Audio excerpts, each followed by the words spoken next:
Hello and welcome back to the Game Pit podcast. This is episode 130. Oh, and it hurts my very soul to say it, and this is another pit spit. Yeah, it's a pit spit! Yeah, we're working that title. It's sticking, I'm telling you, man. It's the best title we could come up with. We've got a competition on the go. We can't just say nobody gets a prize. I'm not giving you the prize. Send it to me! No! Then you can film me kicking it in front of a Piccadilly line train. Marlin, there's your game. Under a train. Let's move on. You know you can get a penny and make it like 6 inches long. I wonder how long I could make a Chris Marlin game by putting it under the wheels of, let's say, 20 trains. What was the famous Tony Boydell game that people had the geek list of just them destroying it? Stop talking. Scandaroon. Scandaroon. That's it. Should we start a Marlin geek list with that? People would have to buy it first, though. We'd be making people buy his games, which would make them appear to be more popular. We should get Angus at Board Game Guru to start giving out free copies of Empire Engine just to tank the price. It's like the opposite of a protected price. Going back to the competition, yeah, there are some that we definitely like. I'm trying to convince Ronan on a couple, but he's holding on to we liked Chattering Bones, but it finishes with bones, and we already have Picking Over the Bones, and we thought people would get confused. It's not as catchy as Pit Spit. Yeah, I'm doing a Pit Spit, man. It's no pit patter, but... Again, like every episode you're going to mention that rubbish name you come up with. Pitter Patter was better, by the way. You reckon? Yeah. I thought it was more pit patter. No, Pitter whatever. Patter, definitely. Whatever. I could have realised the word pit was hidden in the statement Pitter Patter. No, I could have worked that out. You're a blithering idiot. You would never have seen Well, it. all right. Yeah, and even I could work it out. So I don't know what lowest denominator you're aiming at by shortening it to Pit Patter. Sure, what are we even doing today? We are talking about 6 games each we've played, and right at the end we're going to talk about a Kickstarter game that we may or may not have backed. Kickstarter game or games that we're sniffing at or backing or what have you. That's right at the end, though. First of all, 6 games we've played. You're going to kick us off with, I will say, a game from a company that is falling on hard times around this household. Yeah, so just to set the scene, it was my wife's birthday in January just gone, and we popped down to pretty much our favourite games cafe, which is Thirsty Meeples in Oxford. Oxford's a lovely place to go anyway. And not to park in, though. Not to park in, no, unless you have a spare 50 quid for the day. But yeah, Thirsty Meeples, really good selection and great place to just go and play games that you're not going to buy and you just want to try. So we went. Can I just say that this promotion was not paid for? So, how are you hired by them? Will they give you free sausage roll? What's going on? Well, we can only hope. I'll send them the copy of this. Just literally give me a sausage roll. That'll do me. I really like sausage rolls. So yeah, we went down there. Nat picked out The River by Sebastian Pochon and Ismail Perrin from Days of Wonder, being the company that Ronan has alluded to just before. And Ronan, she looks beautiful. Hold on. The game or Natalie? Because I need to know how to answer here. Both. Okay. But Natalie isn't plodding, simple and unimaginative. You know I'm going to edit that to get rid of that. This episode of the Game Pit's been sponsored by Divorce Lawyers for You. Plodding, simple and what? Unimaginative. Oh, damn, son. That seems to be their publishing MO recently, no? Pretty much, but I think they've outdone themselves with this one. And I do see love for this, Ronan. I see love in some areas, and I just don't understand it. You couldn't find a more tiring, just monotonous plod of a game. It's stuff that we've seen hundreds and hundreds and hundreds of times, and even in the early incarnations of just simple worker placement and economy and resource management, it was done so much better. And I don't understand why Days of Wonder felt that the market needed a game like this. Ouch. I did my usual trawl of the BGG comments to come up with a couple of questions. I'm not sure it's worth it. I'm not sure there's anything more you can say. There's a funny thing a lot of people have moaned about is that, and I don't know anything about the game, to be honest with you. I got a couple of second-hand reviews that first came out. People tried it and went, don't bother, it's boring, it's simple, and nothing else I've heard has changed my mind. But there was something said that there's a loss of meeples for the leaders. You burn up your meeples, which forces the scoring always to be close, no matter what anyone's done, which is a horrific game mechanism. You don't really have a lot to do on your turns anyway. Like a round goes very quickly, and even so, you're building up your tableau as well, and you're trying to match certain terrain types. And if that terrain type comes at the right time, you can have it. But if it doesn't, it's tough luck. It's just not very well done, Ronan. Damn. Okay. I almost fell into a trap, though, when I was going to ask you questions. Go on. Because someone said that they played it with their 8-year-old daughter and she was bored and it was too simple for her. And I was like, oh, so maybe would you think about playing it with James? But that sort of is the thing that I moan about when it comes to designing games for kids. You don't make them simple. You make them simple but fun.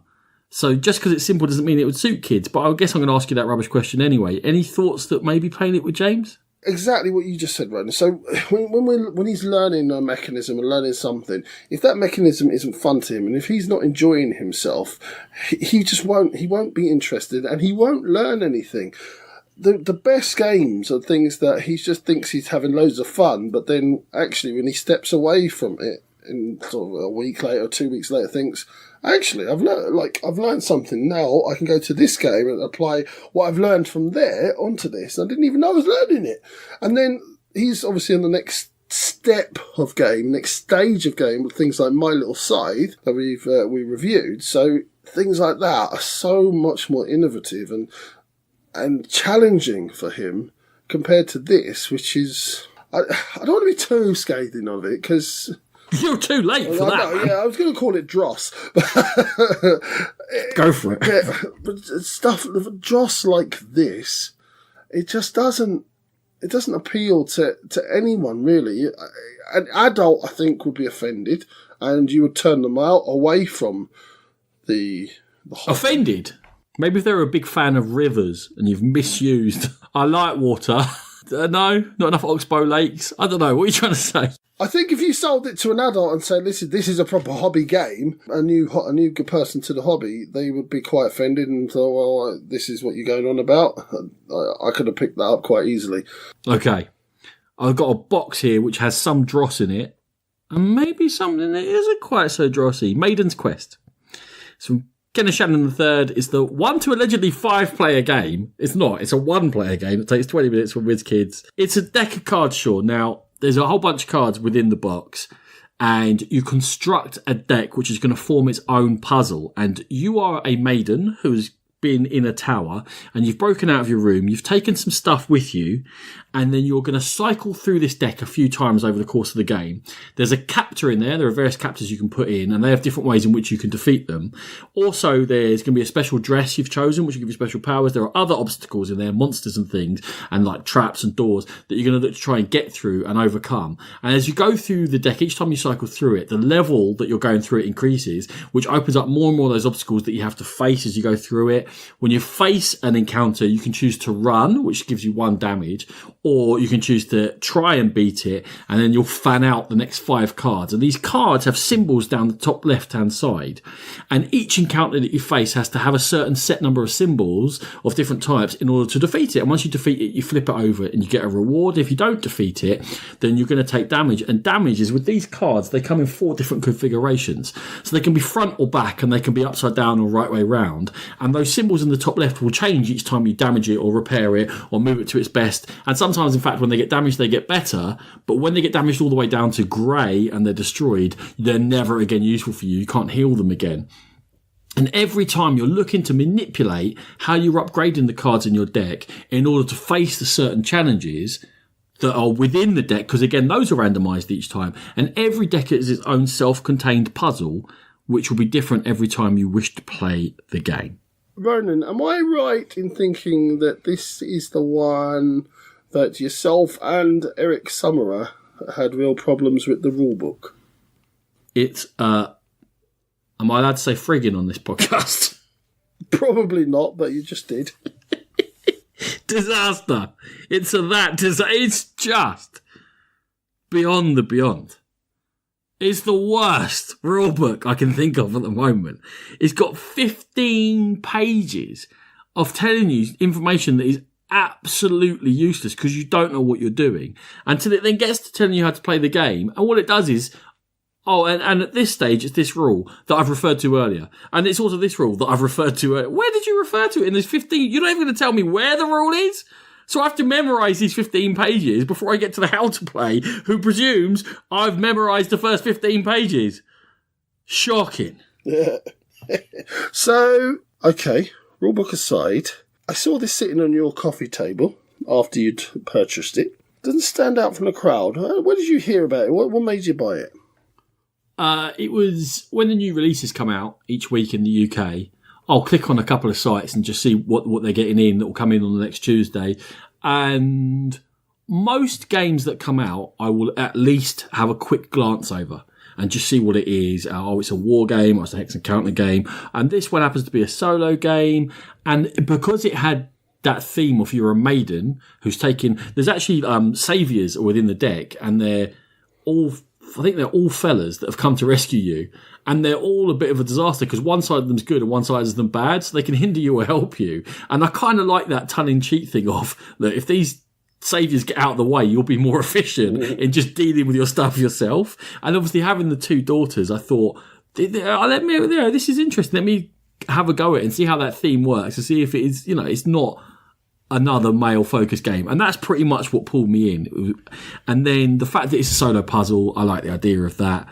And then the more I learned of it, the more I was intrigued that, in effect, what I can do with this box is pick it up, assemble the deck as you do, chuck it in a baggie, have it in my bag, and then if I'm on a train ride or I'm at work, I can pull it out and I can just start playing. And if I don't get to finish it, I'll just put it back in the baggie and I'll pick it up again and I'll continue playing from where I was. And then if I don't beat it on that first go through, I can just shuffle that deck up and it becomes a slightly different puzzle, but I am more aware of the elements that are now within that deck, and maybe I can manage them a bit better. And because you're shuffling the deck every time you cycle through it, it changes each time, and it's so flexible and it's really, really addictive. So you asked me how I got into it. That's how I got into it. But I could see some of those elements. I hoped when I was learning about it. I tried to read the rule book. It was like unedited design notes, but I got through that. Overall, did you enjoy the game? Was it worth the buy? It is incredibly addictive. We were coming back from, I think it was when we went to like a Harry Potter place to make cocktails. I think it was that day. And we come back on the train and, Rachel gets a book out and puts it in her earphones. I put it in my earphones, I'll read a book or whatever. You don't need to chat to each other the whole train journey. We were on trains a lot together. And I just got out Maiden's Quest because I thought I was going to be by myself for a while earlier, so I brought it out with me. And I started playing it and she was like, what is it? And I just chatted to her a bit about it. She was like, all right. And I was like, yeah, do you want to play it a bit? She played it a bit. That evening, when we got home, she made a deck, I made a deck, and we sat next to each other playing a solo game each. For about an hour, because it's just like, it's really annoying. Oh God, I should have done that. All right, I'm just going to try again and see if I can beat it. And it's got that real addiction to it. So if you can get through the rulebook and learn it, it's really worth a go. It's inexpensive, it's small, it's flexible. There's stupid rules about if you meet someone else who's got a deck, you can help each other out. That's what the whole 5-player thing is. It's utter nonsense. It's a solo game, but it's a really good solo game. Complete winner for me for gameplay, Maiden's Quest. Very good. Okay. So, moving on, second game that we tried in Oxford was a game called Imaginarium, designed by the very famous Bruno Cathala and Florian Suria, and coming from Bombix. Now, I can't really tell you much about what this game's about, Ronan. Something about shaping dreams in a weird altered reality type place. It's a worker placement game with some interesting mechanisms in that there's almost like a conveyor belt going on, and the further you place away from your starting position, the latter you go in the turn order. So you're trying to shape these dreams. There's attack cards, and it's an economy game where you're building up things to create these dreams and what have you. Again, Ronan, the look of this game is designed to be weird and otherworldly, but it just freaked me out. It was too weird. I was going to ask you what your opinion was, because I've done my comments trawling again. So I'll throw 4 comments that are on there. Great, weird, beautiful visual treat, made me feel queasy. That definitely not all from the same person, by the way. Yeah, definitely. Made me feel queasy. So, like when you trash a card, there's this malt at the end of the thing. It's just like a set of teeth. Are you saying mouth? I'm saying mouth in the way that we say malt. Okay. And it's just this massive mouth on the board. And I've linked the picture to the tiger spider-eyed thing. You go back through our Twitter feed or our Instagram feed and be prepared to have nightmares for at least a month. Okay. That thing got into my soul. It was the single scariest thing I've ever seen in a board game. It's quite highly rated. It's got an average rating of 7.2. Right, caveat. Yeah. We played the 2-player game, which comes again with a variant, and because I think largely because of the variant, it was just monotonous, because you not only have to place your own worker down, you've got to place the one for the bot each. So and then when you're doing the actions, you have to take the card away from them and do their bit.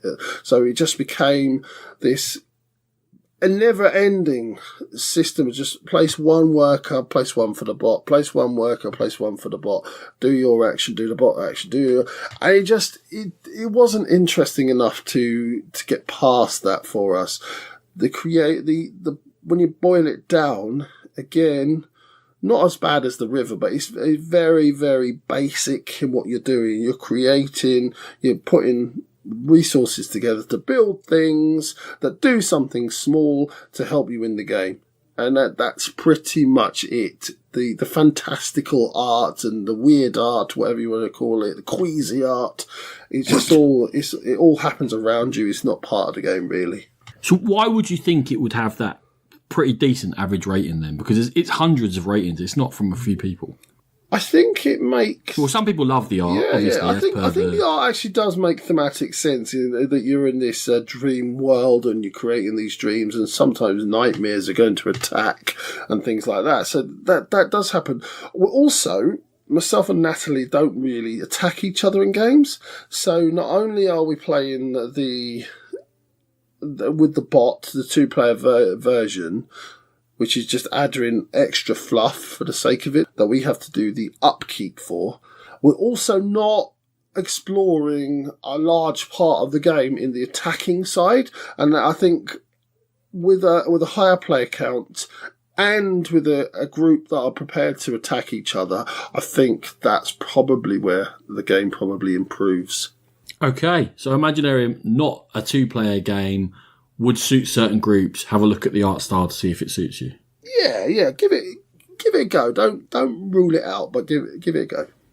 Okay. Can I tell you my favourite comment on Board Game Geek on it? Go on. It just says "mommy." That's it. That's after seeing the tiger spider thing. Mommy. That tickled me.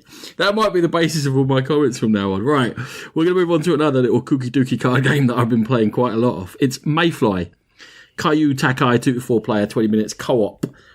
Allegedly published by I Cannot Live By Myself. Now, I've been talking to the BGG admins about this, Sean, because I've got on a situation here. Go on then, explain. I think that's the tagline to the game, because the rules leaflet says it's published by a company called Hitoiki, and there's a website called Hitoiki Games. Now, I can't read it because it's in Japanese, so I can't say for sure, but I put in the corrections of BGG, and they overruled me and said, but if you want to talk to the Japanese games expert, he's an English dude, send him a message. So I did. That's why I've appealed my quashing of my correction. That doesn't make me sound good, does it? I had something rejected actually recently. I was I put in a photo. By the way, this is the only time I've ever put in a correction on BGJ. I want people to think this is a habit of mine. I just thought they had the wrong publisher. Carry on. So I put in a photo that was supposed to be like some of it is blurred, and so that you get the focus. It was Sagrada. Right. I think it's actually the thing that we use on one of our headings. It might be the YouTube heading. On YouTube, yeah. So you've got. I was going to tell you to change that, by the way. It's been up for ages. Yeah, it has been up for ages. So you've got the in focus dice at the front. So the camera's right down with the dice themselves, and obviously as they go further out, they get more and more blurred. And that's the whole point. Is that it's as it gets clearer, they become more in focus. And they refused it because it was partially out of focus. Yeah, poor camera work. This is for factual photos, not for your so-called art, Sean. No, there is an art section. You can say it's for the art of the game. No, apparently not. Apparently not. The art of the game, not the art of you. We don't want creativity. This is a database. All right, I'd rather it was just an Excel spreadsheet that you need to write formulas for in order to get to any content. I also got thrown out of Picture of the Year for a similar picture of Sagrada, that because I posted it a day into 2019. Well, you're breaking the rules. I didn't breaking the rules. Well, you're like a rebel, like a. I didn't know this side of you existed. There you go. The madman on his motorbike with a camera taking out of focus photos of games, thinking he rules the place. Throwing Sagrada into random conversations. A rebel without a clue. Shall I talk about Mayfly? No, it's supposed to be a rambling, talk about anything. Talk about anything, we'll be here all day. Mayfly. So it's a co-op card game.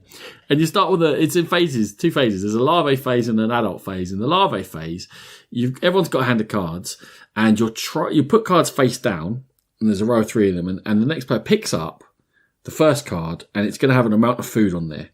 And you look at your larvae, and it's got 8 possible spaces in its stomach, and it starts with 6 of them filled with food. And you see if there's space for the amount of food on this card to be fed to the larvae. And if there is, you tuck it into the box, and it fills up, and then the larvae eats depending on what size it is, because it can grow size 1, 2, or 3, and that's how much food it eats. If ever the larvae tries to eat, and there's no food in it, the larvae dies, you've lost the game.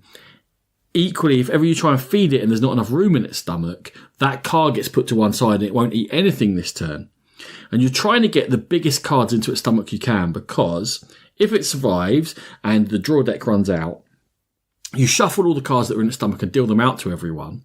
And then it comes back as an adult. It can't eat anymore, and it always has 8 health, no matter how much food it ate or what it ended the larvae stage with. And then you've got 4 obstacles to get past. And you flip an obstacle, and the next player decides whether to play a card or pass or run. And only the first player can run it. It costs you 1 of your 8 tokens to run away, and then you replace that obstacle with another card.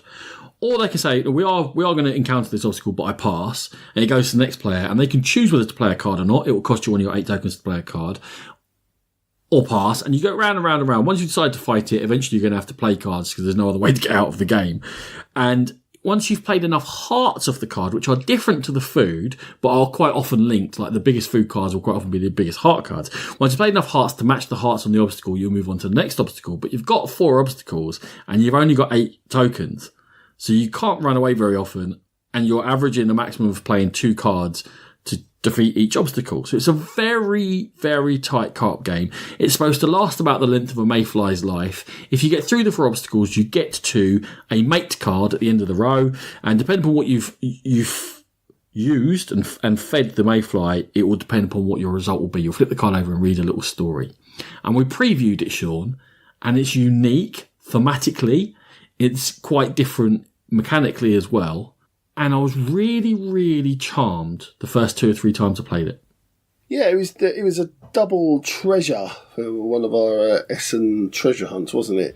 It definitely had me intrigued, and that sort of two tier. So obviously what you do in the first half of the game has massive repercussions on what happens and what you do in the second half of the game.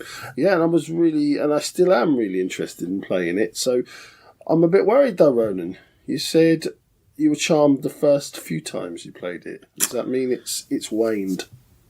I almost want to stop talking because I'm just going to ruin it for people. Because I'd love for people to be able to play it a couple of times, lose, because you'll definitely lose, and just enjoy the fact that it's such a different game. When you get to repeated plays, it becomes very apparent it's a maths puzzle, and it's a really, really tight maths puzzle. And it's very difficult, and it's partly dependent upon card draw. If you get a certain card draw, you cannot win the game. And quite often you get to that second phase, and if you flip over one wrong card out of the deck, there's like 8 obstacles, you get 4 of them.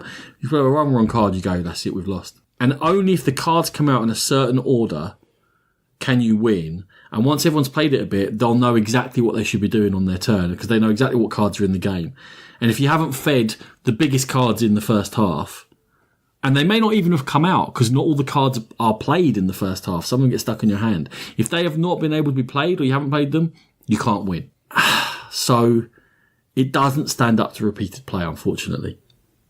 It's disappointing, but still, I haven't had any plays yet, so I'm still looking forward to playing it. Really. I think play it without me, genuinely, because that's just a rule of thumb, though. Sure. Yeah, well, generally, yeah, because I could pretend, I could act. I guess I could do that and make it fun, but I won't have the sense of wonder. And actually, possibly the most thematic thing about it is that it's a great initial experience, but it dies out too quickly, much as the individual Mayfly does. From Mayflies to a Reef, or Reef the game, which was the last game we played in Oxford. Designed by Emerson Matsuchi and coming from Next Move Games, Reef is a tile lay game, essentially, where you're taking components of the reef, placing them on a grid, and either building them up into stacks and trying to match both the pattern on the top of the tiles to the height of the stacks to various scoring cards. Quite a simple game, Ronan. One I know that you have played. You played it at Tabletop Live, I believe, and you weren't best pleased. Do you have anything else to say? I think it's a terrible game, Ronan. Go on, keep going. There was just no thought to anything in it. The choices were obvious. So you've got your row of scoring cards. So you either build towards them, or scoring cards come out that are obvious they're going to score you already. So you say, okay, well, I'll have those then. It didn't seem to be any choice throughout the whole game. You were kind of led by the nose by what was available and what you were building towards or had already got. So it was just humdrum, boring and monotonous.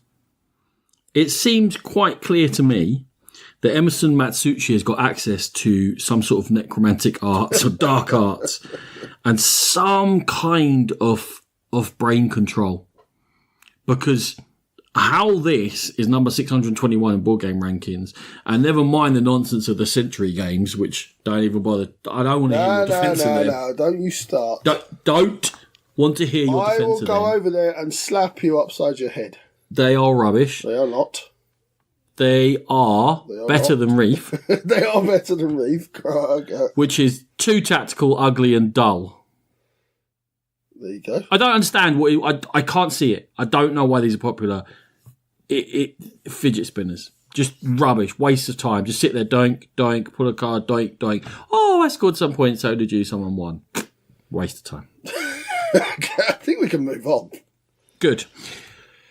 I'm going to tell you a story. Go on, tell me a story, Ronan. It's going to be linked to a game eventually, but as you know, but this is for our listener, for the Christmas present for my teenage girls, they got a Harry Potter weekend. Now, we've been to Harry Potter World in Watford, where it's got all the studio sets and you have a real experience, and it's really, really good. Sean? I think you'll find it's in Leavesden, not Watford, but yeah, near enough. How far away is Leavesden from Watford? A couple of miles, but it's still not. How many signs from the motorways point you to Leavesden?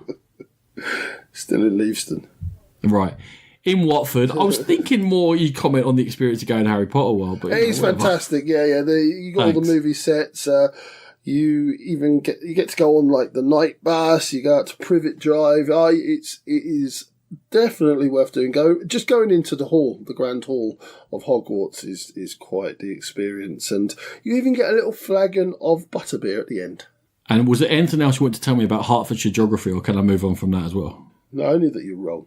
But go on. Okay, good, thanks. Okay, so we've done that, so we wanted to do something different. So we went on a walk around London where there were movie sets from Harry Potter and other movies, and then we went for a meal in the booking office at St Pancras Hotel, which is like the spectacular one by King's Cross St Pancras. People might know the building. And then we went down to a Harry Potter hotel down in Victoria, where you go in and you go behind a secret wall and walk downstairs, and it's all as if it was in Hogwarts, and you go into your own room and there's double posted beds and there's all sorts of little nice touches and lions around the place. And we watched a load of Harry Potter movies and ate some bad food.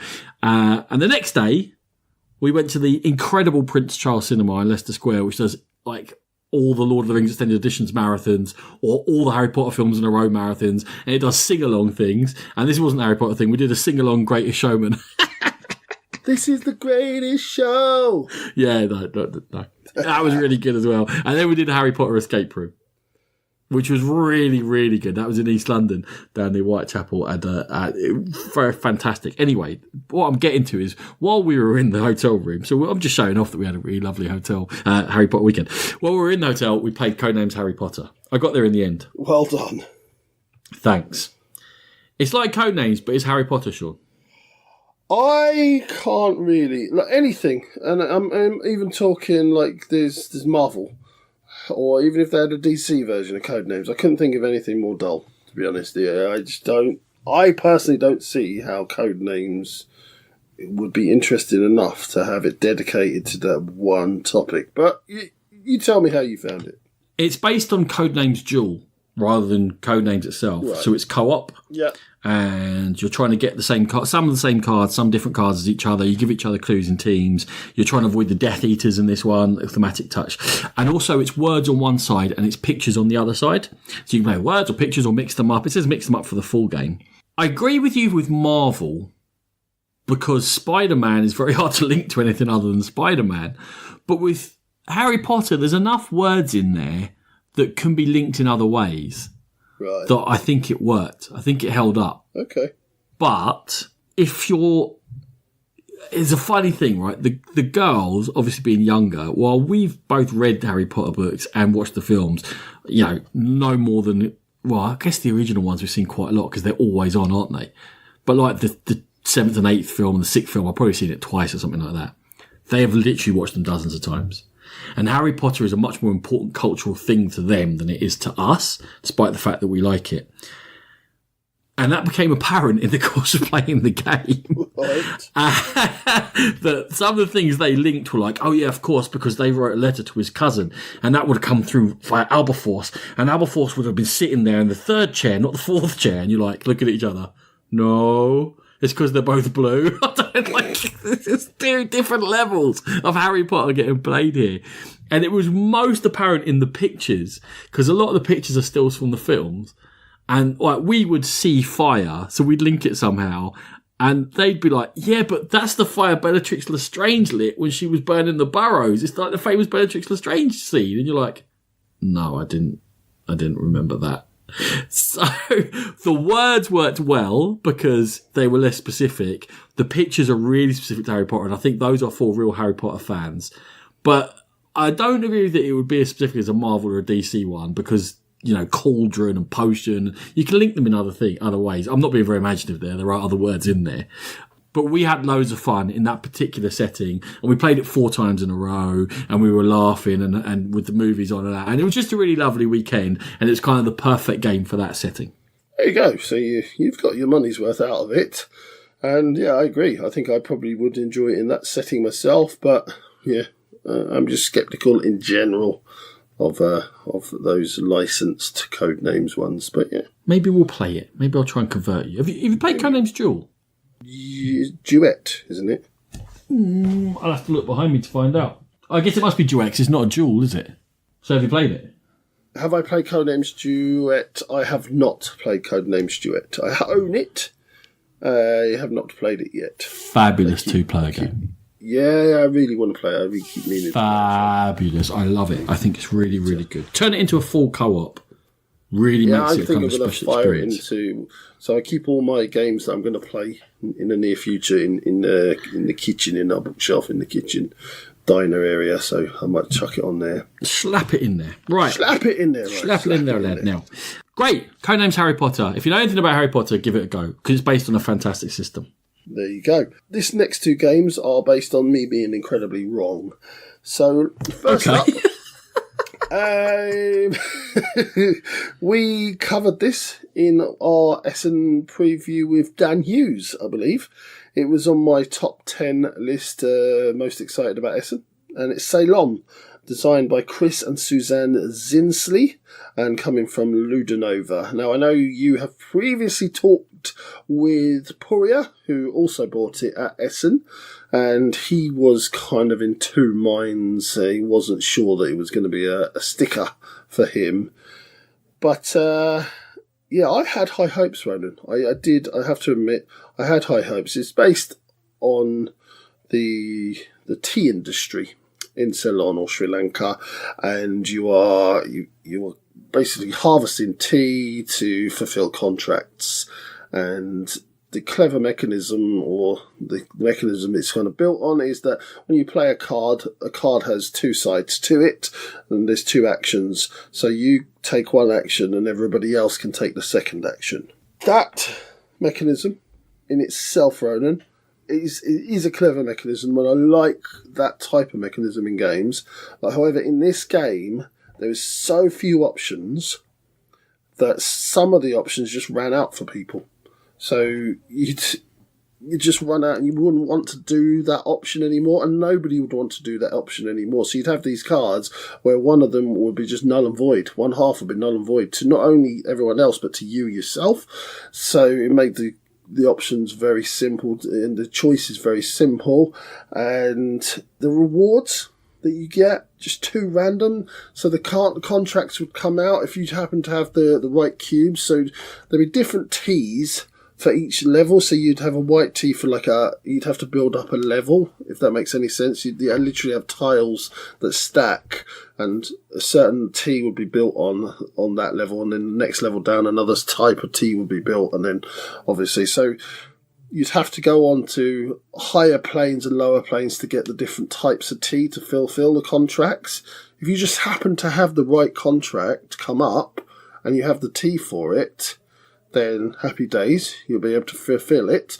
Also, the contracts form part of a set collection. So you fulfill into different companies. So if you have like company 1, 2, 3 and 5, then obviously you're after 4. 4 might not come out. 4 might come out. Someone else might grab it. You never know. It's completely random when they come out and how they come out. So, lastly, Ronan, the area control, it just became too easy because you can only hold so much tea. So, you're obviously building up your own plantations and you're harvesting from your own plantations, but you can also harvest from other people's plantations, and you can grab stuff, but they obviously get the reward of getting stuff from those plantations as well. But you can only hold a certain amount of tea, so it became very easy towards the end. Say, well, that person definitely doesn't want another 2, the black tea cubes, so I might as well use their one and just annoy them. It didn't make any sense. It just fell flat. A really clever premise, a beautiful looking game, and it just fell flat because it just didn't feel tested, Ronan. I know that we all have confirmation bias. I know you said it was going to be rubbish, and so did Dan, and I'm wrong. That's why I said this is my wrong section. Okay. I have nothing else to add. I think if you probably ask P-Dog now, if he's given it another go, I think he'd probably be of the same opinion. I can't see him finding too much to explore in this game either. I'll say he probably hasn't played it again, which probably says enough in itself. That would be my guess. But he does play a lot of games. Probably. We can check with him. He's coming on in a while, so not this episode, but maybe we'll ask him. Okay, let's do that. Okay, so that was Ceylon. Did you say it looks pretty? Yes, I think it's a beautiful looking game. Do you know what also looks pretty? What looks pretty, Ron? You, obviously. Obviously. And Sentient. Okay. From Renegade and J. Alex Cavern, in which you got 5 dice and you roll them at the beginning of a round. There's 3 rounds in the game. And on your turn, unless you wipe the cards available, there's 4 available, you're going to place Agent's Assistance out above a card to take it from a tableau and add it to your own tableau. And that card has got a way it scores points and a way it's going to adjust the dice either side of it, putting them up or down one number or not adjusting them. And the way the card scores will be dependent upon what the scores are of the dice that it is between. So it might want them both to be even or both to be odd or one to be more than the other, or want you to have high ones or low ones or a 5 or 2 5s or whatever it might be. And by putting down these cards, you're programming your dice and twisting them up and down. And you've got assistants which you can either add to your agents for taking a card, not that your bid to take the card is to take the card at the time. We'll talk about what it's for in a second. Or you can use assistants to block what the cards do to the dice. Right? And at the end of the round, once everyone's placed their 4, you go through and you say, have I fulfilled this scoring on my left card? Yes, I get that number of points. And the next one, yes. This one, no. And this one, yes. And you score a certain number of points. And then you do it again. And then there's some endgame scoring. And the endgame scoring is there are 5 different types of cards. When the cards are laid out in the middle of the table, they go between these multipliers, they're called. For each multiplier at the end of a round, you're going to check who's got the most agents and assistants adjacent to it, and you take the multiplier, and all the multipliers you collect during the course of the game will multiply with the number of types of those cards, the 12 cards you've collected. So there might be industrial cards, I might have 3 of those, I might have collected 3 industrial multipliers, I will score 9 points extra for those cards at the end of the game. So there's a little bit of sort of area control-ish thing going on when you're bidding and taking cards. So that's what it's all about. And it sounded interesting to me. It looked pretty. And it came from Renegade when they were bringing out good game after good game. So I was like, okay. And even now, it's £49 on Amazon. For a 45-minute little card and dice game. Wow. Not little. Beautiful looking. See, that's where it might be beautiful, but for a card game, man, like that's where the whole industry's just going loopy for me. I'm being priced out of things. We were talking about I've really not bought much at all recently because I'm just being priced out of things. If a card game is £50 on Amazon, which is one of the cheaper places to buy, well, face it. Let me throw in an unpaid for plug here. If anything I say sounds interesting, currently in the UK, Meeple Corner, I've got it for £22.50. Wow. Thank you, board game prices. But that £49 is much more indicative of the price it's been until very recently. Yeah. I've seen its price start to drop recently because I think it's become clear that people can't shift it at that price. That's my, I think. Yeah. I got it for Christmas from my in-laws. And the first time I went to play it, I rolled it out with 3 other gamers, 4-player game. It was awful. Okay. Genuinely awful. It was pure chaos. Right. Did you ever play 5 Tribes? Yes. Did you ever play it with lots of players? Yeah. Do you ever remember that soul-deadening feeling of sitting there while the other 3 players take their turn because you can't even look at the board because you don't know what's going to be there? It's going to be completely different by the time it comes around to you. And yeah, I also remember if you had the weaker player on your right, you tended to hoover up the game. I mean, it's not got the weaker player problem because it's so chaotic and But with 4 players, no. And the multipliers are then almost pointless because there's only going to be a certain number headed out, 15 over the course of the game. And with 4 of you, you're going to get 3 or 4, right? Probably.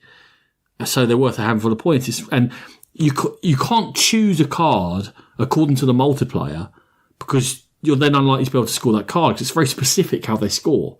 And you have to plan like what you're doing on your tableau. So 4-player, honestly, genuinely, I was going to get rid of it without another play. Yes, go on. Then, because I thought I was going to talk about it here, I thought I'd be fair, even though we don't do full reviews of these games, and these are all first impressions, played it a couple of times, whatever. Although all of these games I've played a few times so far, all of them, in fact, apart from Villainous. I haven't got to Villainous yet, we'll get there. I played it 2-player with Ellie. I said, come on, Ellie, let's see what this is like 2-player. Better. Yeah, I saw your tweet the other day. Yeah, we had a random Renegade 2-player game, 2-player game night by mistake. Better. But 0 sum. So then when you're bidding for the cards and you're putting your agents and assistants down, any ties are broken in turn order. Yeah, I hate that. So you could just, you could just match the other person. Yeah. Knowing that, well, I'll get them on turn order, and it could be, but it was way better and much more control. And so if you don't take a card, you wipe the cards, and the choosing when to wipe the cards actually meant something. Right, gotcha. Yeah. So, but not perfect. So I'd have to play it 3-player to give it a full sort of, does it work? Is 3-player the happy medium? I'm just not sure I'm interested enough to do it. I can see that going in your little trade shelf in your living room. It's on the trade shelf. Do you know the one thing I need to do is Ellie's with her mum for the next few days. I know I see it before aircon anyway. I need to ask her, is it worth me keeping this? Because she loved the picture of it. She loved the aesthetics. She loved the fact that the dice are nice, and I think she enjoyed the game. But whether she's enjoyed it enough for us to keep for us to play together. Yeah, okay. That's the only reason I'd keep it, is if she's really taken to it. I know she enjoyed it. I enjoyed the fact that we played it together, obviously, because it was the two of us spending time, but not enough to keep it. A 4-player was awful. So if you've ever played Sentient 4-player, I'm really sorry. Okay.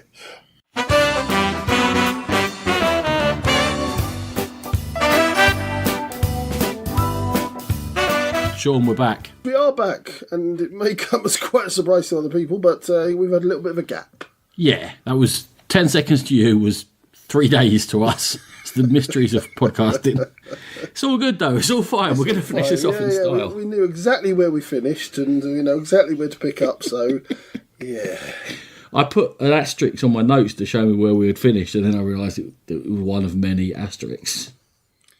What do you call many asterisks? A colony of ghouls.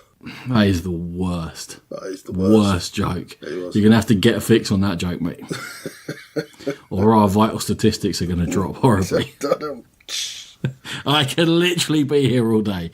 All right, I couldn't. I could do like 3 more.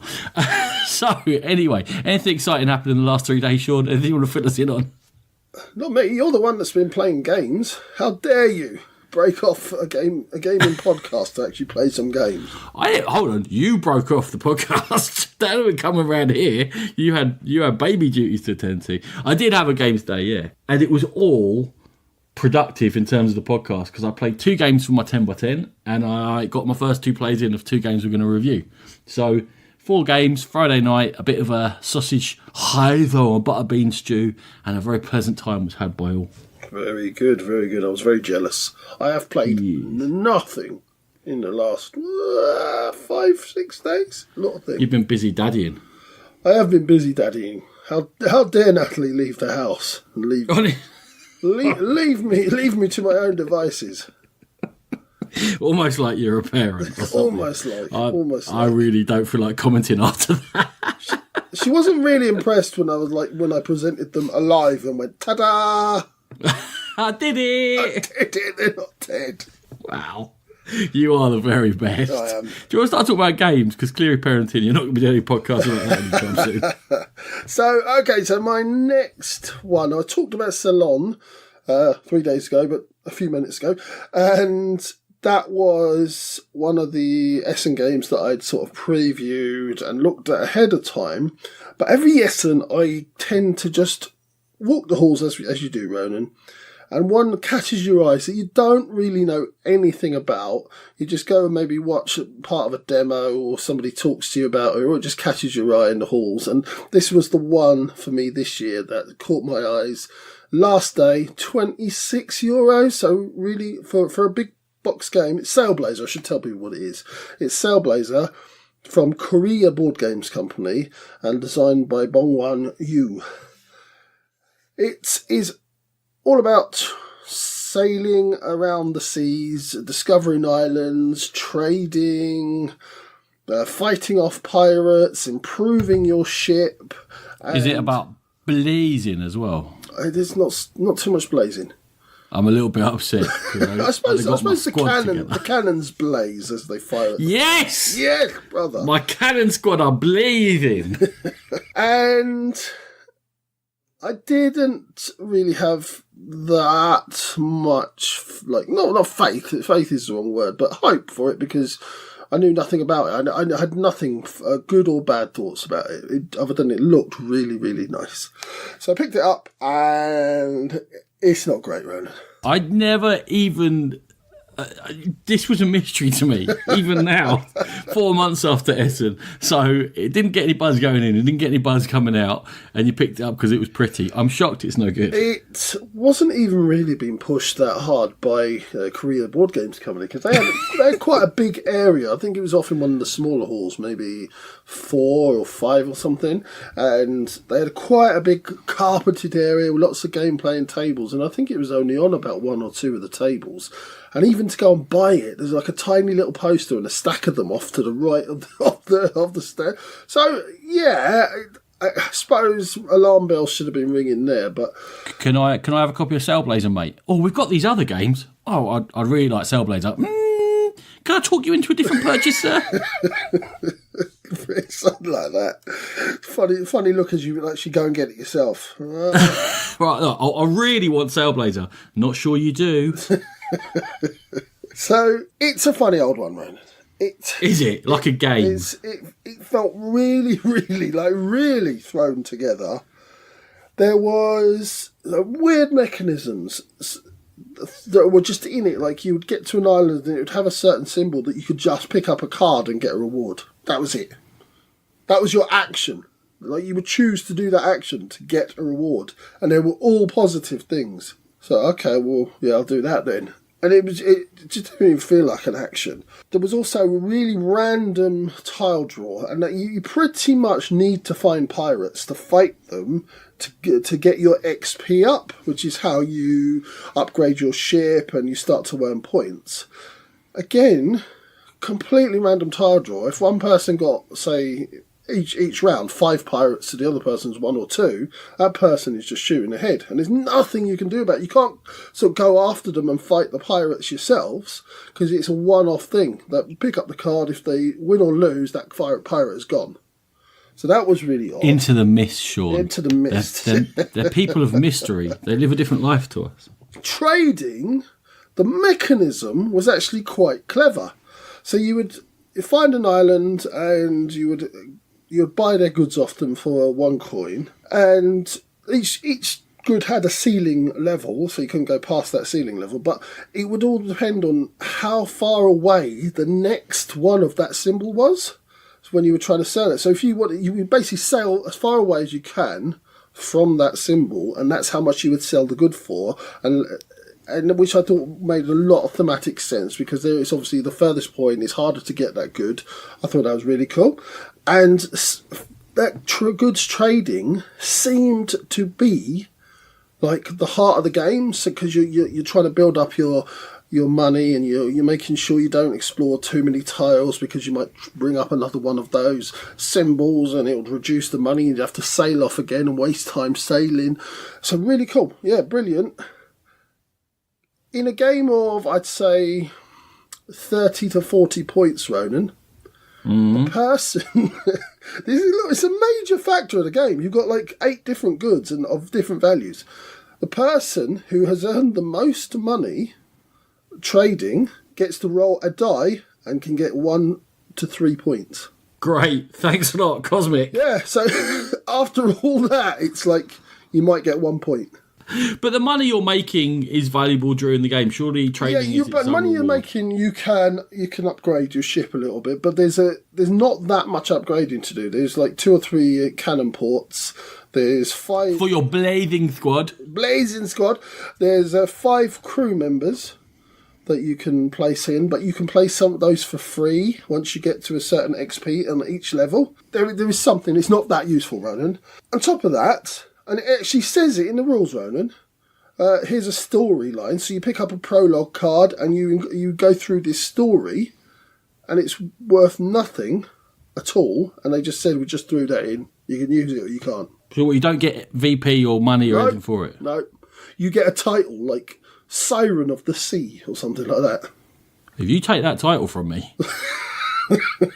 I earned that. Yeah, you did earn that.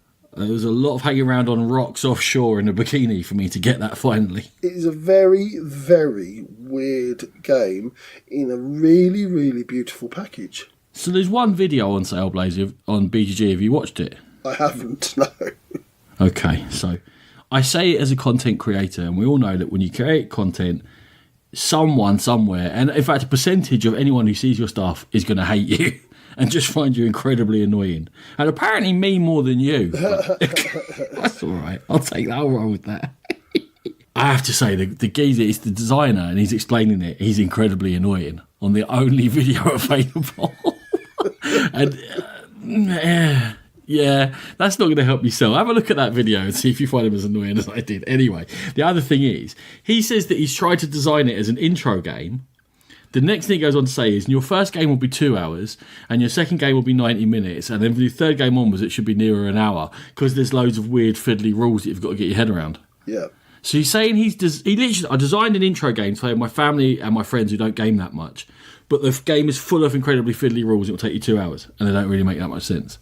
Yeah, that's about right. I wonder if he ever stopped and had a little listen to himself and went like, oh yeah, those two things do not make any sense. But you wonder if Korea Board Games just actually thought, you know what, we've put money into producing this, but we don't want it to be associated with us. So that's why they shoved it to one side in essence. Well, that's wild speculation. Maybe he's like one of those F1 drivers that's got to like bring £10 million worth of sponsorship with him before you're like, all right, I'll basically pay for production of my own game. All right, we'll put it under our label then. All right, but tuck it to one side, sure, whatever. But here is a piece of advice to anyone who should ever cross paths with you. If you're ever short of money or short a young child, just offer Sean some way to have a customisable sailboat. And he'll just... money, child, car, wife, they'll all be handed over as long as you can have a little board that looks like a sailboat that you can add cannons to. I resemble that remark. Every game in existence that you can add to your sails, you've bought it. I do like a bit of customisation. Specifically sailboat, though. That's what the real sweet spot is. Yeah, but that's the one that tends to be the most sort of prominent.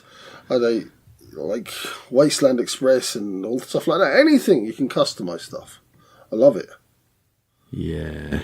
You're a special little creature. I am a special creature. God bless. I can't say as you've taught me into trying Sailblazer. Oh, that'll be gone soon. This is going out after aircon, so someone might. Yeah, they got. Yeah. Listen, don't you dare put it out before I put it in that bring and buy.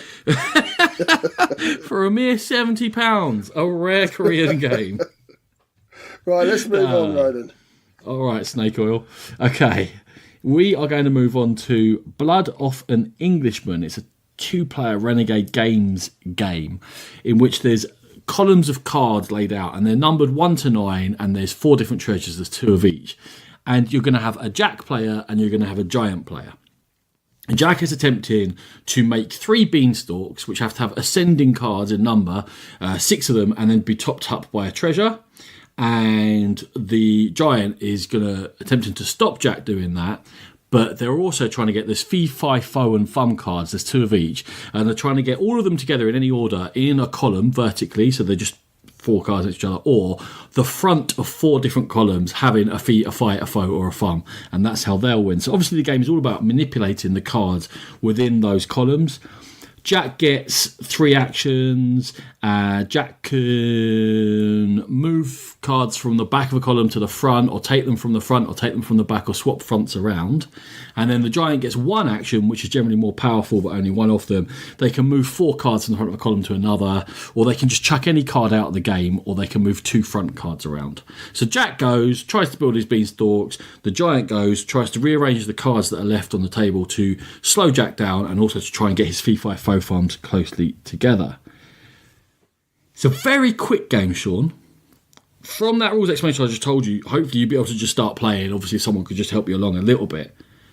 But it's one of those games in which I know what I'm supposed to do, I know what the other person's supposed to do, and I'm still shocked all the time whenever there's a victory. And someone's like, yeah, look, I'll just do that, and I've won. Huh? How'd that happen? I remember having a look at this one and then being kind of almost put off by the fact that he's going to play out so quickly. I wanted something a bit meatier, but from what you've described, Ronan, it does sound like it's quite a lot of fun. That's your expectations, not the game's fault. It is. No, absolutely. Yeah, I'm going to judge you there. It is fun. It is fun, but I've played it 6 times, and now to play it, it feels like quite a lot of who's going to win is dependent on the card draw. As in, if the 3-5-4 cards come out together or near the front, it can be quite hard then for the Jack character to recover from that. Or if they're spread out a bit, the Jack character's definitely got an advantage. And when you start playing with 2 players who have played it a bit and are equally skilled, if you like, card draw becomes more important. But then it only takes 10 minutes to play. So I'd recommend it. I'd recommend if you're going to be playing, you play 20-minute 2-player games a lot, just throw it down, smash them around a little bit, have a chat while you're playing. For in-depth and strategy, you have to be aware that the card draw will affect the winner more often than not. Is it a keeper then, Ronan, for you?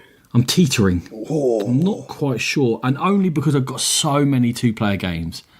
Like we took games out yesterday where we were around about doing things, and we took Raptor and Patchwork and Keyforge, and I can't see that the Blood of an Englishman is going to get into that top echelon. Even the fact that because you're being quite brutal at the moment with your games collection, even the fact that you're sort of even thinking about keeping it is quite a good sign at the moment. Well, yeah, no, it is a good sign because it's really clear, it's really easy to teach, it's small, it's in a really small box, it's nice components, it's enjoyable. I've played it 6 times.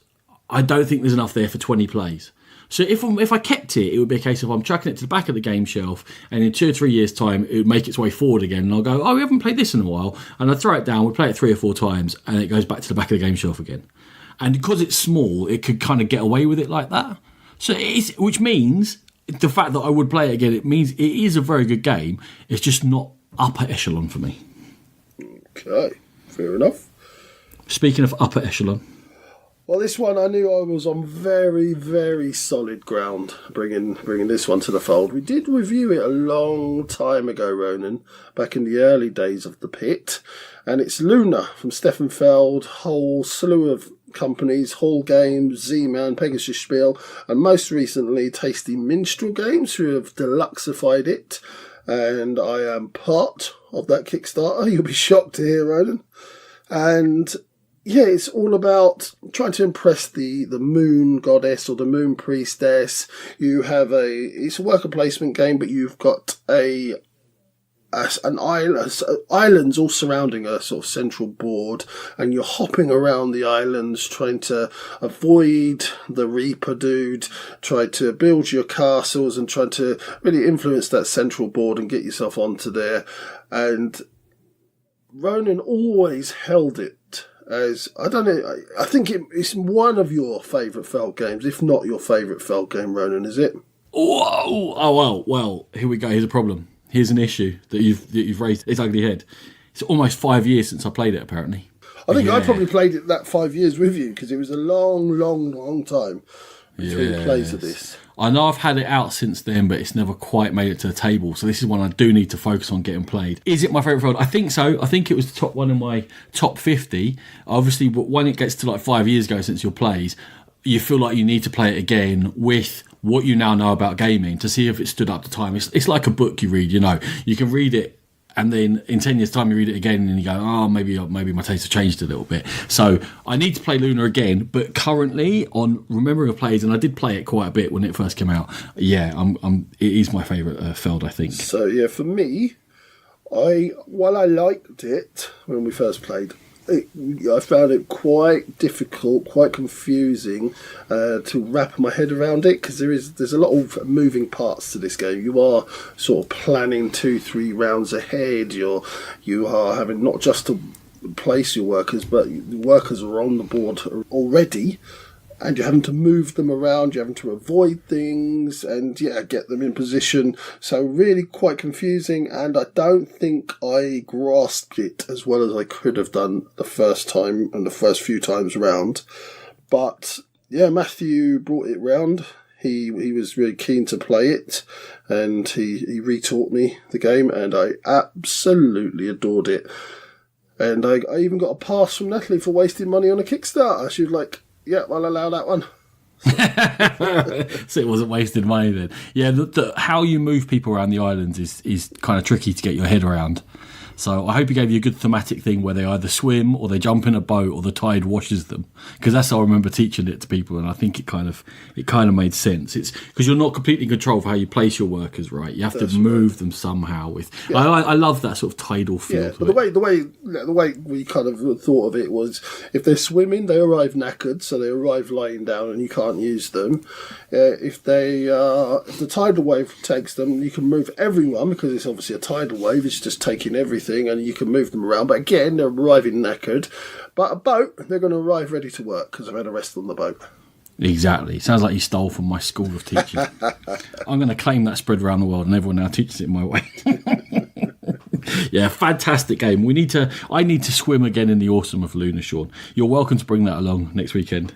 I don't own it yet. It's on a boat somewhere coming from China, I believe.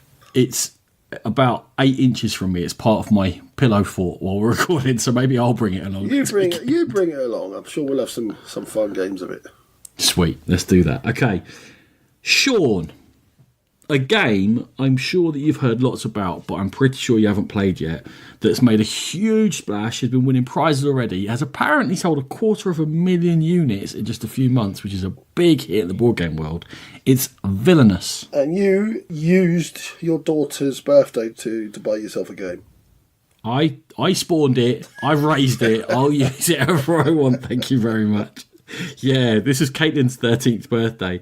As we said last time, not that into games, but that doesn't mean I can't buy a Villainous as a sort of a birthday. I bought her actual birthday presents. No, she got this as an adult. Here you go. I don't want that, I don't care.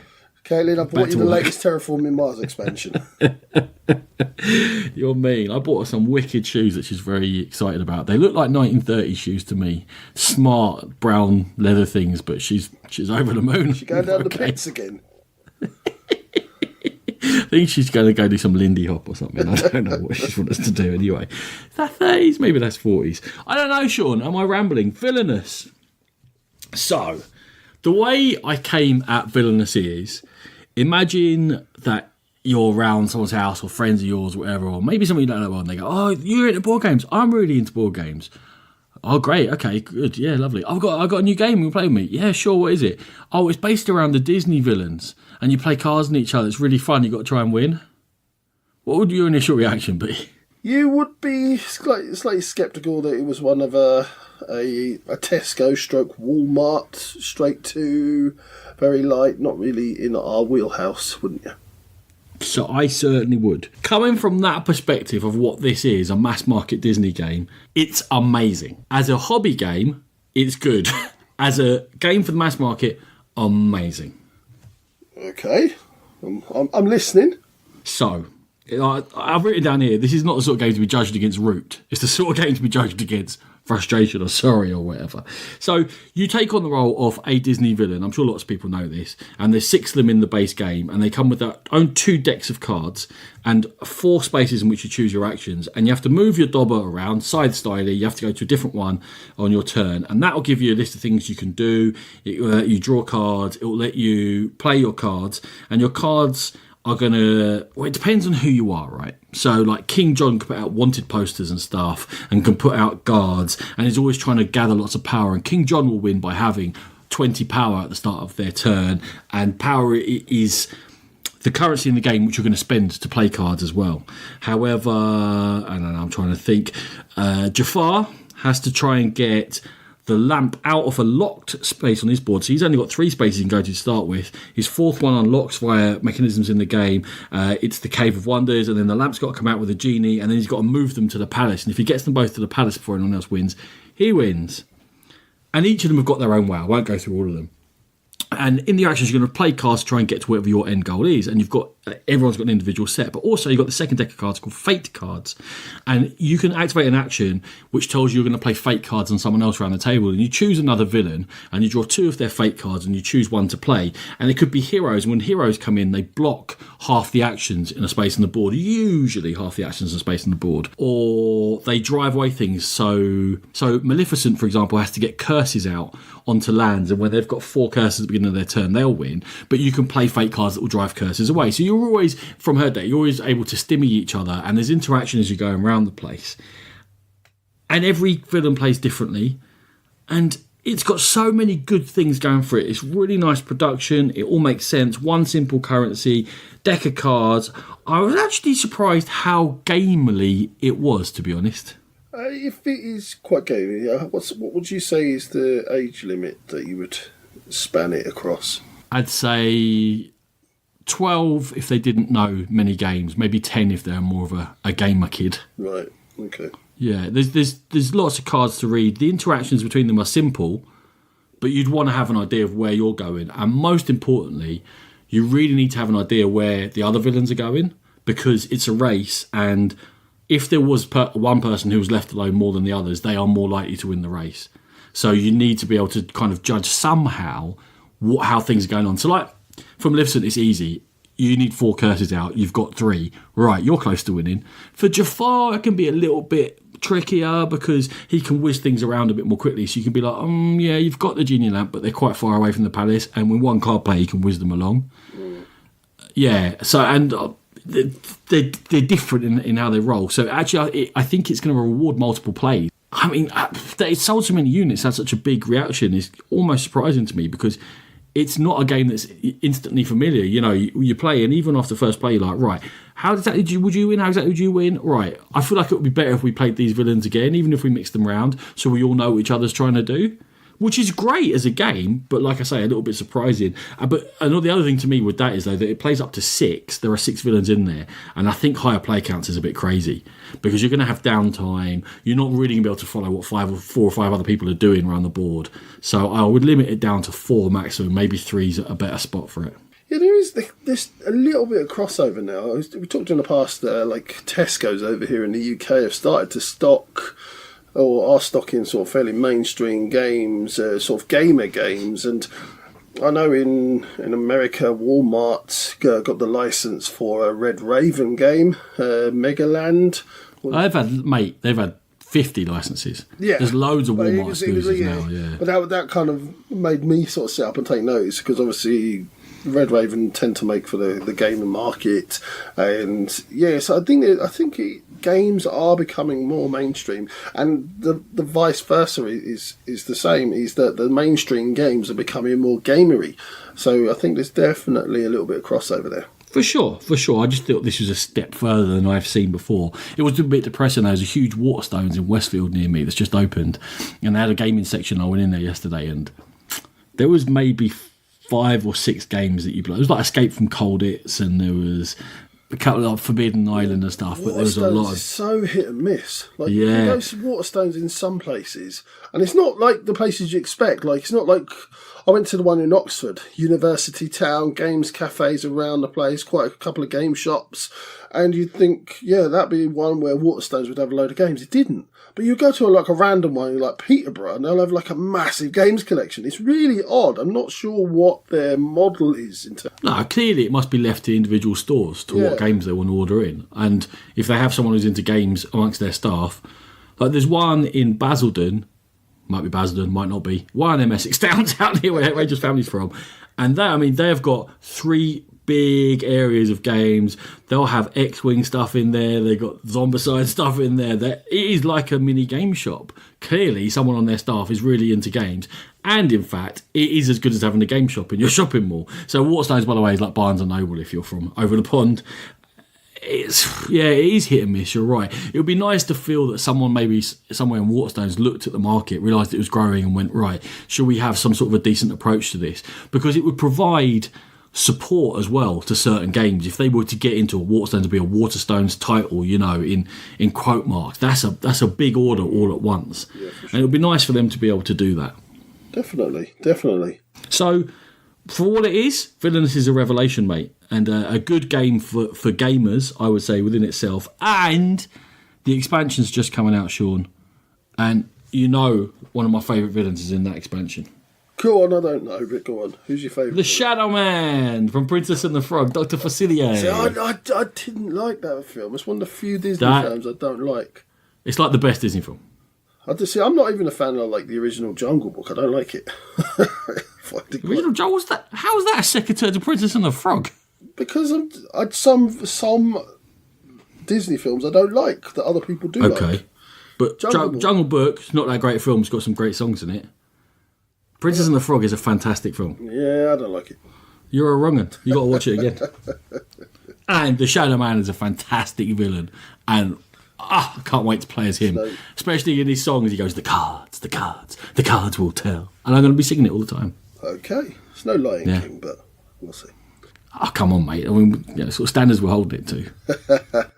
Okay, so we're gonna move on to our Kickstarter section of the show, and just to have a look at what's going on. I have been very good, Ronan. I have not backed anything other than the Suburbia Deluxe Edition, which I said last show I was going to back. Yeah, that came through. Paid my money for that, and I've been very good, Ronan. I've done what I said I would do, and I've held off, and I've not backed anything further. Well done. I'm very proud of you, Sean. This is real progress. Not that I'm not sniffing around a couple of things. So I have backed something. We're going to get to it in a second. All right, so, cool. Is this so you're going to talk about Chocolate Factory? I am going to talk about Chocolate Factory. Is this the game you are most likely to back in the next week? It's something that intrigues me. It's Matthew Dunstan and Brett J. Gilbert. Both designers that I'm always interested in their work. Coming from Alley Cat Games, did Dice Hospital recently. Their production quality is going up and up. So definitely two factors that I'm interested in already. Then I watched a couple of videos. Watched Rado's video and a couple of others just to get the flavour of the game, what's it about. And I really like the conveyor belt mechanic in it, Ronan, is when you're sort of turning those cocoa beans into chocolate, and then you're turning them into either luxury chocolates or like Twigsies or Kit Kats or whatever they are, very similar to. And you're fulfilling the orders to certain other companies or shops, and it feels like it's going to scratch that economic itch that I have, and that conveyor belt aspect to it is intriguing because you're constantly moving things along and you're improving your conveyor belt. There you go, customization, Ronan, and you're making it more sort of effective to what your goals are. So definitely something I'm interested in having a look at. The physical conveyor belt is the exact sort of novelty or great idea that a Kickstarter Euro needs to stand out from the crowd, because it's something you go, oh yeah, it's another game. Ooh, look at that, I can push the cardboard along. And I don't mean that facetiously, I mean genuinely. It's got, oh yeah, I was looking at it going, that does look fun. And then the fact that you program your own little machines in and they change things as you were saying, and you feel like, oh no, and it's called Factory, and you're making, and there's a conveyor belt. That's the sort of thing that's going to get you funded on Kickstarter, genuinely. And the fact that it supports the mechanisms, or it feels to, within the game, to me, all puts together. Because, I'll be honest with you, I've been hearing about Chocolate Factory for 6 months, and the theme held zero interest to me. Yeah, I wasn't too fast. I like a bit of chocolate. No. Do you? I tell you what, in this athletic frame, I tell you what, I do pack a bit of chocolate away. I know it doesn't look like it. Only on cheat decade, though. Cheat century, surely. You haven't got there yet. And I tell you what, the only thing that is stopping me back in this one straight away, Ronan, is that I know there's something coming up that I'm definitely going to have to back. I thought that was going to be on the next Pits bit. Should we just say we're both going to back Paladins of the West Kingdom and move on? Yeah. Okay, good. Yeah, and in fairness, that what's happened with us, with the attempting to limit the amount we spend on games and how many games are coming in and the piles of games everywhere, is that having to make those choices. And actually, I'm really enjoying having to make those choices, because when the new releases get for the UK get announced on a Friday for the following Tuesday, I'm now genuinely excited. And I'm not just throwing money at any old dross. I am waiting and going, there's one I actually really want. That's one of my 2 purchases this month. Of course, what we've got at the moment, as everyone knows, is the beginning of the year is a bit of a downtime. It's going to go through till like May, June, until the convention season kicks in again. Around May, probably we'll start getting lots of new titles again. So this is the perfect time to take that punt on Kickstarters and go, save my money. I'm not going to buy that game that I kind of want that's come out now. I'm going to kickstart something that looks more interesting and be patient and get it. So I thought you were backing this. So all the time when I was looking at it, I was thinking, I love the conveyor belt thing. I love drafting. It appeals to me. This game is appealing to me. The artwork I'm hit and miss on. But I don't need to think about whether I'm going to back it or not, because Sean is, because that's why he's talking about it. Are you saying you're letting me down? I'm letting you down. I think I'm letting you down. I haven't quite made my mind up. If you were going to back it, would it be deluxe edition? Yes. Why? Listen, you go all in or you go home, all right? No, this is what's killed you in the first place. That is the wrong thinking. Get the game. Just get the game. You'll be able to play it. It won't make any difference. I know that there's other people with the same game that looks nicer than mine out there. So what? I can't know. I care. Here's another thing, though. Do you know what? My second least favourite stretch goal. What is Spot UV? It just makes the things a bit more glossy or something. I don't know. Spot UV on the box. So what? It makes the box glow. What? I think it might be that raised. You know, sometimes you get that raised section of a box, or maybe it's still my beating heart. Shiny or something. I don't know. Yeah, that is second only behind Artbook in the worst stretch goals and Kickstarter campaigns. Spot UV on the box. I don't like an art book, but there are people who love the art books. Then don't make it a stretch goal. Make it an add-on. Who likes the art books? 1 in 100 people. Come on, who would you speak to and go, I'm definitely backing that. It's got an art book with it. No. Oh, Sean. It's really annoying. What, are you going to back it now? Well, whether I back Chocolate Factory or not depends upon what comes out in the UK in March, because one of my 2 purchases is going to be Paladins of the West Kingdom. There's one going spare. This is currently in first position, but as each week's release come out, I'm going to see what there is. Also, obviously, see what else comes up on Kickstarter. Although by the time we get to mid-March, if it comes on Kickstarter, that can jump in and be an April purchase, out of my budgeting system. So it's in the spot now to get backed, but we're going to have to wait and see what else comes available. I'm looking forward to, Ronan, is that I've obviously taken this stance that when it comes around to my birthday and Christmas, there'll actually be stuff that I really want. Like games that I really want. You said that when we were talking about it on the last Pits bit. And then I agree with you that there's going to be games. And do you know the other thing that is making more interesting is the maths trading. That we always go on about how much we enjoy it. But when you hoover up all the games, it's less exciting. And you kind of, for a while there, maybe last year, the year before, I was trawling through going, yeah. Yeah, 100%, yeah. The last couple, I've been like, oh, yeah. And when I look at new releases, I go, no, I'll try and get that in the maths trade. And it makes it more exciting. Yeah, so, for sure. Use the trading around you. Share the game. Share the love, people. Okay, should we go on to my Kickstarter tickle? So what are the chances of you backing Chocolate Factory? Are you saying you're definitely not, or?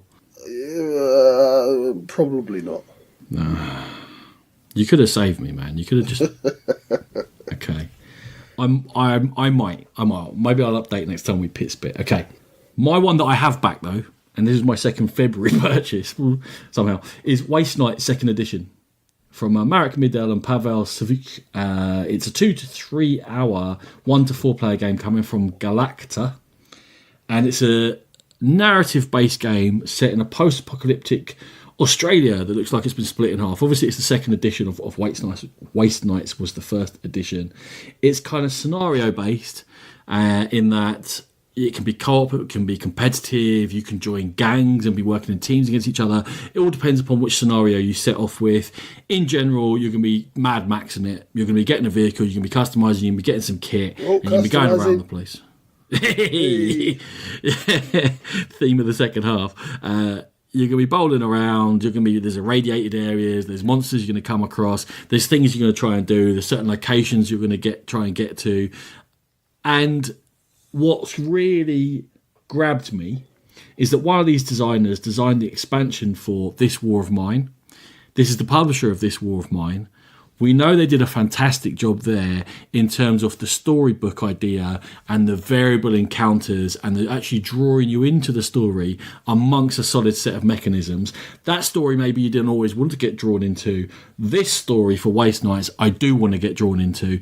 There's something like 850 entries already from the stretch goals here in that lore book or whatever you want to call it.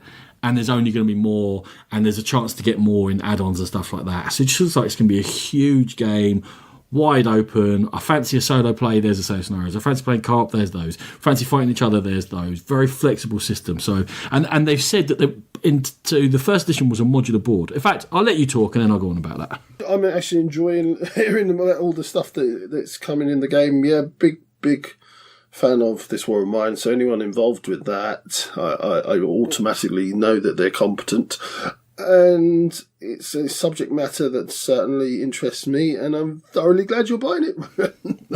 Good. So they've taken away a modular board, which was in the first edition, and some people have moaned about it because they're saying, well, that's going to remove flexibility and it means it's all going to be the same boards at the same time. But what their answer was, with the modular board, it was hard to then keep control and keep actual narratives that made sense because we didn't know what you were going to go encounter where. But by setting the board as non-modular, we then have more control of what stories we can tell you, which to me made a lot of sense. Yeah. And I would rather that that's how they put in the variety because it's less chaotic, but still gives you freedom. And in terms of a sandbox game with a structured narrative really appeals to me. And it seems like it's going to offer what I didn't get from Fallout or Western Legends. In terms of the modular board, Ronan, could they not have just had a prescriptive, like, here you go, this is the setup for this scenario, and then they could control the story, surely? Yeah, but I think that's controlling the story too much because they want it to be sandbox so that when you start off on a particular path, the path can branch. So you don't know. When you start doing something, it's not like, oh, it's definitely going to go this way. The path can branch, things can get added to the map, this now becomes a vital place you need to get to, or no, the hideout is over there this time. But they wanted to control where the hideout can go, not it's down to a draw, because if the hideout comes out and it's right next to, I don't know, the camp you've got to get to get the thing to beat the dudes in the hideout, then it's really next to each other, that's a really easy setup. If they're miles apart, obviously it's way more difficult. I think they wanted control of things like that, of how much, where you had to go and what you had to do to control difficulty. Fair enough. And yeah, your sort of analogy between Western Legends and Fallout, I think in my mind it sounds a lot more similar to Fallout, because I've found with Western Legends is the story and this sort of sandbox idea, it hasn't really materialised. Yes, you can go anywhere in Western Legends. You can do what you choose to do, but the storyline isn't really the strongest element of the game for sure. Whereas in Fallout, I think the story is actually quite strong, and it does make basic sense within the game, doesn't it? Basic. It does make There's a couple of there's a couple of anomalies when you go and you kind of had to dig around in the same area for a little bit for the card that you knew was in there to come up. But other than that, I think it does make sense. It didn't feel sandbox though. It wasn't like wide open enough. The same encounters came up a lot. Yeah. Things would pop up exactly where someone else was, and you'd start a story. And how would that person know that I triggered a story point? And then they're like, oh, I know where that is. I'll finish that story and take the reward. But I spoke to someone. You don't know I spoke to someone 20 miles away. Little things like that I hope they'll make more sense out of. Because what they've shown to me is that they're good at creating a game with not loads of rules and loads of exceptions. The rules make sense and give you the framework to enjoy the story within. When you were first bringing it, it's definitely Mad Max in a box, isn't it? Yeah, I did kind of say it's a bit Mad Maxy. There's 2 stretch goals I'm particularly interested in, by the way. Go on then. The spot UV on the box has been achieved. Ah, well, I'm in. As long as spot and guess what else you get with it? You get an illustrated lore guide. Yeah! They've hit the gold and silver of rubbish stretch goals. So we'll have to do some investigating, Ronan. We'll have to get someone to tell us what spot UV is, what box has it and what box doesn't, so we can just compare and like work out what actually is Spot UV. Are we going to have to? Because it feels like something I don't want to do.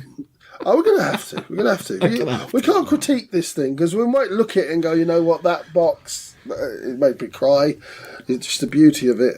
Right, let's do some live investigation. I'm typing in Spot UV on my phone now. You, Phil, by all means. Anything else you've been playing? Any other games you've been looking at? Okay, I'll fill for you. So, Final Frontier Games, what the guys that did Robin Hood, which we reviewed, had mixed opinions on in our last game. They've got a Kickstarter at the moment. I'm having a little snifter at Colombo or something along those lines. That's good. That's good. Wrong name saying. Isn't it Colombo? Colombo. It's not Colombo. No, just one more thing. Colombo. Right. I was interested in that until I saw the Final Frontier logo on it. Ah, you're harsh. You're harsh. They've got to show they can edit rules and develop a game properly, not just come up with a good idea. They have an interesting sort of rondel system where there's a partition, a play thing that moves around inside the rondel and blocks off spaces, so you can't get the full action or the full power of an action. And however many people go to each section, that's going to sort of tell you how many actions you can get or how powerful your action is. That put me off it because that felt really combative. So that's the thing that kind of put me off that one. The rest of it, they're using the artwork from the Miko again, and the actions themselves all sounded pretty decent. And I was interested right up until I saw that real scramble for the rondel in the middle, and it kind of, I think it'll be a little bit too punchy for me. Bless you. Spot UV. Go on then. You know when you got the box and then like the writing or whatever is slightly shinier than the rest of it. Right. So like if you move it in light, it kind of dink. Dink. Yeah. So like if you look at the box of Luna, is that the dictionary? Is that the dictionary description? The dink on the box cover. Did you get what I meant? Not really. What do you mean not really? Dink was the perfect thing. You like right, let's say you got the box to Luna. For your deluxe edition, Natch, and you pick it up, and all of it doesn't and then just the Luna name as you move it in the light, it goes. The light is more shiny off it. It goes, dink dink. The light is, you know what I mean? It's glossier, but only parts of it. Yeah. I think I know. Yeah. I know. I think I know what you mean. So one of the stretch goals is to make the name on the box Dink Dinkier. Dink Dinkier. Okay, brilliant. Now we know. That might have just replaced the art and lore guide as the worst stretch goal in Kickstarter. Now that I know exactly what I was wondering why that was just second worst. That's way worse. Just something that's a bit dinkier. Yeah, but the art and lore guide takes up space and weight, and it might cost me 50p extra in shipping. It's a thing. I don't save the world. Don't make those. No one wants those things. No one wants those flipping books. No, I'm not interested. Stephen Bonacore, he's got a Kickstarter out. He's re-released Aftershock with its slightly different name. Are you aware of the whole story behind all this now? I believe so. I think people were saying that the game it was the same as some other game, same name, and people. It was the same name, but it was a charity released game that was for how to recover things after earthquakes, right. And it was kind of sold in academic circles, and all the profits went to charities. Right. I think that's what was more of the controversy, that the people themselves were like, look, we don't want people thinking that if they buy your game that money's going to go to charity out of it. Right, gotcha. Which was what the whole discussion was about, and that's why it's now Aftershock San Francisco, I believe. Right, it's going to do well. It's Alan Moon, it's Stronghold. People know they're going to get their game. I think it's already funded. It's sure it is. Coloma. Just for the. I just was looking up there. Not Coloma. Just one more thing. Go on. No, that was me being Colombo again. Right. So I've back Waste Nights. Nice. And the only little point I was going to make was that I understand the reservations about Kickstarter, especially with Ninja Division folding or near enough folding, and people looking like they're going to lose money in that. I do get it. I do understand what people describe as Kickstarter games, poorly developed ones that are flash above substance. But the people who completely dismiss Kickstarter, to me, do whatever you want to do. they're doing themselves a disservice, because in the first 2 or 3 months of this year, the most exciting releases that have been available for me, 90% of them have been on Kickstarter. And it's a case of spending a little bit of time, putting a bit of effort in, checking a rule book, seeing what's out there, not getting blinded by the bling. And I wouldn't understand limiting myself by saying, I'm never looking at Kickstarter, I never back a Kickstarter game, I'm never going to put money into it. Look at the top releases of the last year or two, the ones that are higher up in the ratings, the ones that have got the most buzz. Look at how many of them started on Kickstarter. And why are you cutting off that huge block of innovative games from your gaming collection? I wouldn't understand. 5 years ago, you probably had some sort of semblance of a point in that a lot of the games that were coming from Kickstarter were a certain type of game. They were minis heavy and a lot of bling, but not really sort of depth of game. But now, like Gloomhaven, that's all you have. Like Gloomhaven came through Kickstarter, and Scythe came through Kickstarter.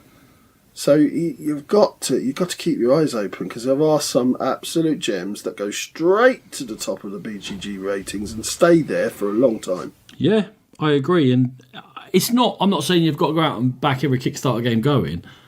I just don't understand the mentality of completely blocking yourself off from it. And there's a lot of noise, and there's a lot of overhype, and there's loads of Kickstarter games that are a flash in the pan for the month or two when they're up on Kickstarter, and then they disappear and they come out and they're a disappointment. But you use your own judgment whenever you're buying a game, right? You know, even the new ones that come out, you're like, this person likes it, that person doesn't like it. Why they like it? Why don't they like it? Okay, I think it's worth a go. Going to Essen, you use your judgment. These are the games I'm most excited about. I just would advise people to use your judgment and give Kickstarter a chance rather than block it off completely. And I also, just to finish one, I think there is a lot more information readily available. People are learning how to do Kickstarter campaigns. They're getting people who can explain their game on board, the likes of Rado or Slicker Drips or Paul Grogan. They're doing videos that give you a good feel for the game before you make that purchase. So it's like going to Essen and sitting down and getting a demo of the game, but in the comfort of your own living room. And people are putting the rules up earlier. Yes, like there are people who, as in Robin Hood, where the rules aren't brilliant. But for every one of those... Wow, that certainly turned out to be a red flag. I enjoy it still. Never mind. And yeah, the information is there for you to make an informed decision rather than a stab in the dark like it used to be. Lovely. Sean, this episode feels like a stab in the dark at... I don't know. I was trying to make that work, but it's a Sunday morning. Stab in the dark at entertainment that missed wildly. Probably. Okay. Any passing thoughts or wisdom for our listener before we leave? I think the theme of this for me has been try before you buy. Even if it's just going and finding those information on videos and what have you, those how to play rules, or going to board game cafes. Maybe even a pit stop. Or and having a look and see, yeah, there you go. There's an idea.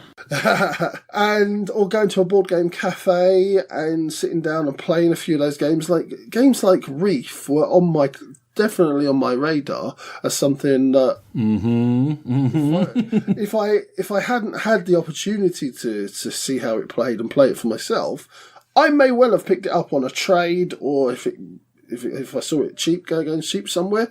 Now I know to stay away and to put a hex on it so it never comes near me. Put a hex on it? It's Warlock? What's going on? And kill a squirrel? Cut my own eyeball out? I don't know. Where are you going? Just to keep it away from me. Whatever works. Okay, good. That's fine. It's not coming near you, Sean. You can rest at night. It's all right. Use the information and the resources you have to make the decision so you're not wasting your money like I've done for many, many years now. Poacher turned gamekeeper. I think my wisdom was try not to dismiss Kickstarter entirely, but approach with caution.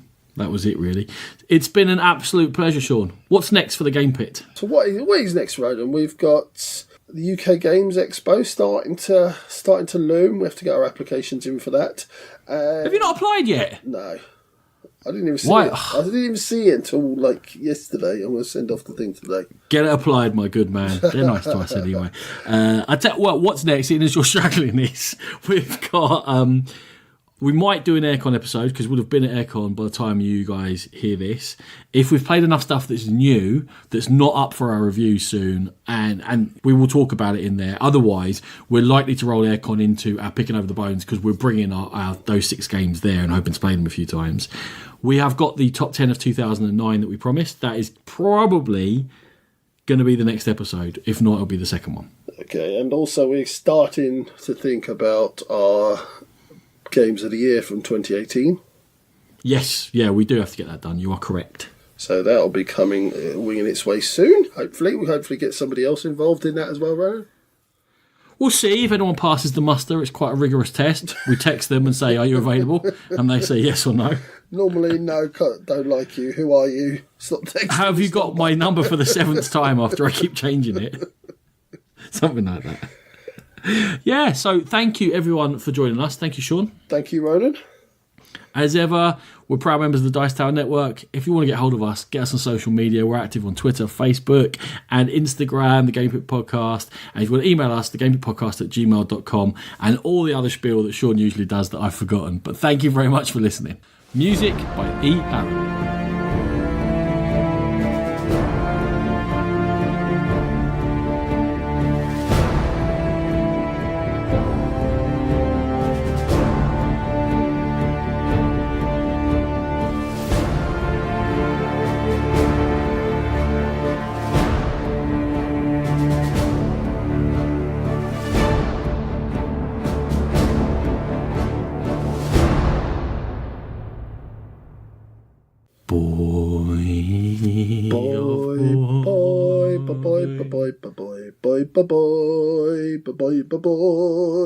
Boy.